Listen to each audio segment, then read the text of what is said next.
बच्चों मैंने last video में ये कहा कि मैकेडोनिया जो है नॉर्थ ग्रीस का बादशाह था। Actually I am sorry to say Macedonia बादशाह नहीं बल्कि मैकेडोनिया एक सिटी का नाम है, शहर का नाम है। उस शहर का राजा था फिलिप, PHILIP, फिलिप।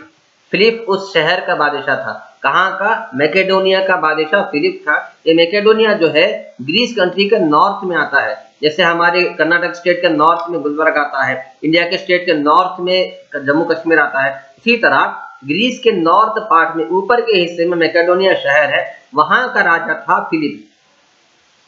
ठीक है, फिलिप बादशाह फिलिप हुकूमत किया। ठीक है, उसके बाद उसका बेटा अलेक्जेंडर, ठीक है, अलेक्जेंडर ने अपनी हुकूमत शुरू की। ठीक है, अलेक्जेंडर जब बादशाह बना तो अरिस्टोटल जो कि अलेक्जेंडर का टीचर था, अरिस्टोटल जो कि अलेक्जेंडर का टीचर था, अलेक्जेंडर जो है अरिस्टोटल का स्टूडेंट था। तो अलेक्जेंडर जब बादशाह बना उसके बाप के मरने के बाद, तो अरिस्टोटल ने अलेक्जेंडर के मिलिट्री की जिम्मेदारी संभाली। ठीक है, ambitious military expedition of conquering the world which resulted in the victory over Egypt, Babylon and Persia। जब अलेक्जेंडर बादशाह बना और अरिस्टोटल उसके मिलिट्री का कमांडर, लीडर, जनरल बना, तो अरिस्टोटल ने मिलिट्री पर बहुत मेहनत की, मिलिट्री को अच्छी तरह तैयार करके अलेक्जेंडर ने अपनी हुकूमत मिलिट्री के इस्तेमाल से आगे बढ़ाई। ज्यादा से ज्यादा शहरों पर, ज्यादा से ज्यादा कंट्रीज पर वो हुकूमत करना शुरू किया। इसी तरह दूसरे कंट्रीज से वो जंग लड़ना शुरू किया अलेक्जेंडर। इसी तरह इजिप्ट, बेबीलोन और पर्शिया पर उसने अपनी हुकूमत जमा ली। बेबीलोन को हराया, पर्शिया को हराया, इजिप्ट को हराया। जंग में हराने के बाद वो इंडिया तक भी आ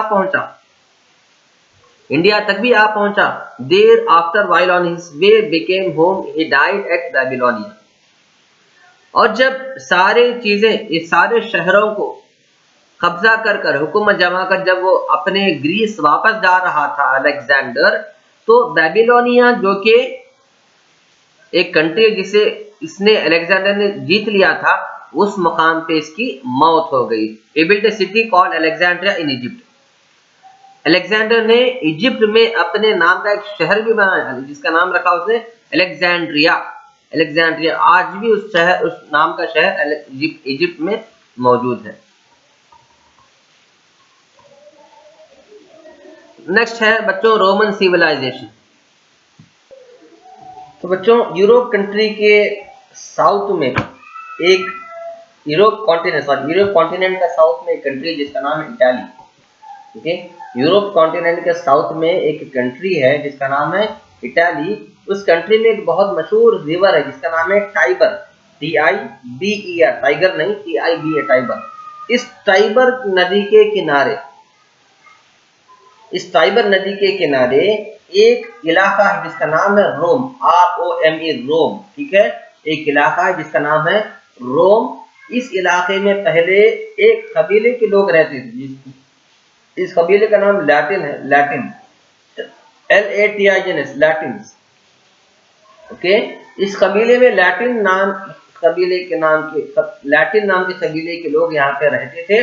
अराउंड 2700 साल पहले वहां लोग आके रहना शुरू किए।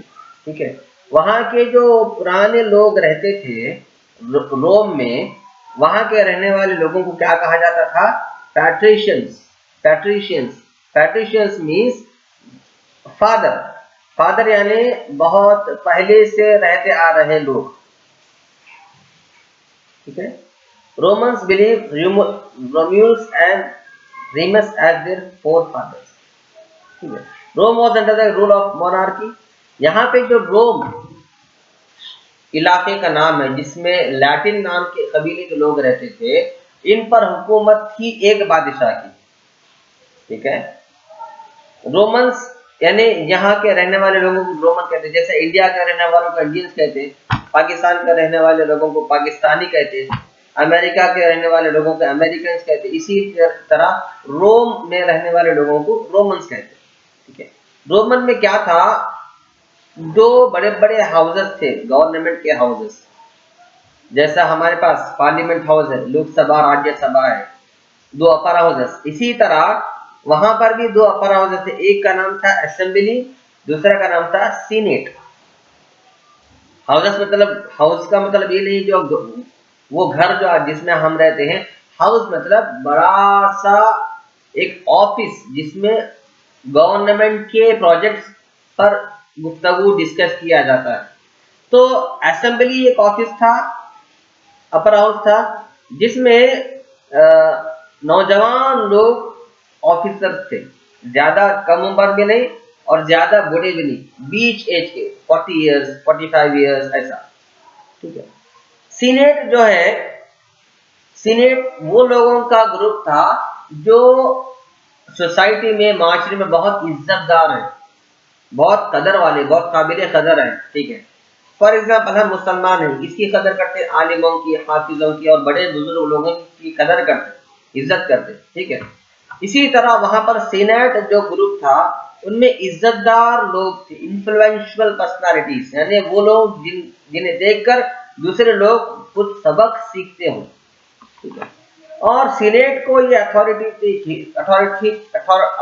थी कि सीनेट के ग्रुप के लोग बादशाह के फैसले को भी कैंसिल कर सकते थे और असेंबली के लोगों के फैसले को भी कैंसिल कर सकते थे, उतना पावर अथॉरिटी सीनेट को थी। ओके, इसके अलावा इन 6th century before common era the monarchy was abolished and a republic was established। ठीक है, कुछ सालों के बाद 6वीं सदी में तानाशाही को खत्म कर दिया गया, हुकूमत को खत्म कर दिया गया, एक राजा की हुकूमत का सिलसिला खत्म कर दिया गया और डेमोक्रेसी वहां पर शुरू की गई, रिपब्लिक, यानी सारे लोग मिलकर एक फैसला करके एकजुट होकर जिसे राजा बनाएंगे वही हुकूमत करेगा। ठीक है, इस तरह का मामला सिलसिला शुरू हुआ। Okay, even under the Roman Republic the Senate and the Assembly continued as advisory institutions। अब चूंकि बादशाह की हुकूमत तो खत्म हुई, डेमोक्रेसी रही, फिर भी ये जो बड़े बॉडीज थे, असेंबली और सीनेट, इनको कैंसिल नहीं किया गया, ये वही इसी तरह रहे जिस तरह पहले थे, और यही एडवाइजरी कमेटी थी, यानी अभी भी ये बादशाह को, अभी भी ये लीडर को, अभी भी प्रेसिडेंट को एडवाइस देने का इनका काम था। ठीक है, they enforce the law and dispensed justice. ये सीनेट्स के लोग क्या करे, कंट्री में, इटाली में एक कानून बनाए, नाफिज किए, यानी हर मुजरिम को बराबर की सजा दी जाने लगी, इस तरह का मामला शुरू हुआ। Okay, now there was two classes in the Roman society, the patricians and the plebeians. अब रोमन कंट्री जो है, इसमें दो, यहाँ के रहने वाले लोग दो ग्रुप में डिवाइड हुए। ठीक है, एक ग्रुप का नाम है प्लेबियंस, दूसरे का नाम है पैट्रिशियंस। पैट्रिशियंस में वही पुराने लोग जो इज्जतदार हैं, अमीर हैं, दौलतमंद हैं। ठीक है, इस तरह के लोग जो अपर क्लासेस के हैं, ये लोग पैट्रिशियंस ग्रुप में थे। ठीक है, और प्लेबियंस ग्रुप में आम आदमी, common man.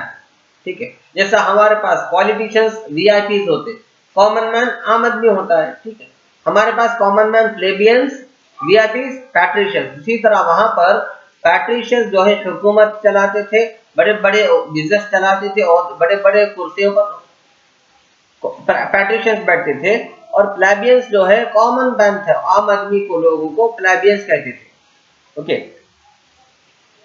Now their rights were limited. Plebeians के जो राइट हैं, प्लेबियन के जो इख्तियारात है, जो ताकत है, वो लिमिटेड थी, यानी जाहिर सी बात है, आम आदमी है तो ताकत भी आम रहती ना, ज्यादा बड़ी तो नहीं रहती, जैसा वीआईपी को बड़ी ताकत रहती उस तरह तो नहीं हो सकता था। तो प्लेबियंस को ज्यादा राइट्स नहीं थे।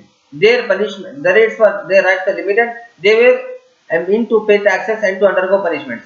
ये लोग प्लेबियंस जो है आम आदमी से, ग्रीक्स के सारे बादशाह वगैरह आम आदमियों से टैक्स कलेक्ट करते थे, और उनके छोटी से छोटी सजा, जुर्म पर बड़ी से बड़ी सजा देते थे। इस तरह का मामला चल रहा था। तो पेलागियंस कॉमन मैन है जो टैक्स पे करते थे बादशाह